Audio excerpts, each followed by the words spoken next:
Ukraine has dismissed as propaganda Russia's claims to have destroyed a dormitory housing Ukrainian troops in the eastern city of Kramatorsk, killing hundreds of Ukrainian soldiers. Journalists from Reuters visited the scene and said there were no obvious signs that soldiers had been living there and no signs of casualties. Well, our correspondent Hugo Bachega joins me now from Kyiv. And Hugo, what more do we know about this? Yeah, Mariam, so this is a claim that was made yesterday by the Russian authorities. And I think to understand this Russian claim, we need to go back to what happened on New Year's Day.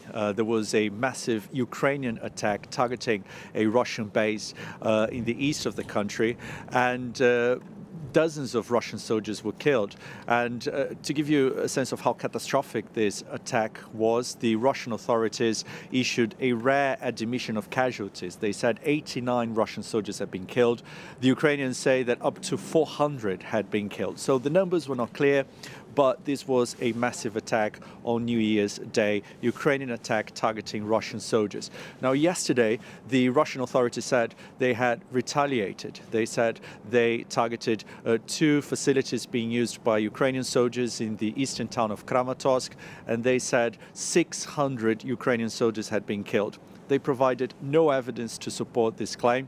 And I've got to say personally, when this claim emerged yesterday, I found it very difficult to believe because there was nothing to suggest from social media, from Ukrainian media, that a massive attack had happened in Kramatorsk. We knew that the city had been attacked overnight, but residents, our sources, were not talking about it. And Kramatorsk is a city you can actually visit, and journalists went to these two locations that the Russian authorities said had been hit, and again they found no evidence to suggest that hundreds of Ukrainian soldiers had been killed.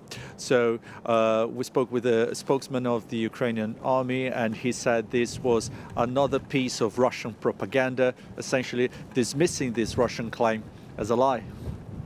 Hugo, as always, thank you for the information and the clarification. Hugo Bachega there for us in Kyiv.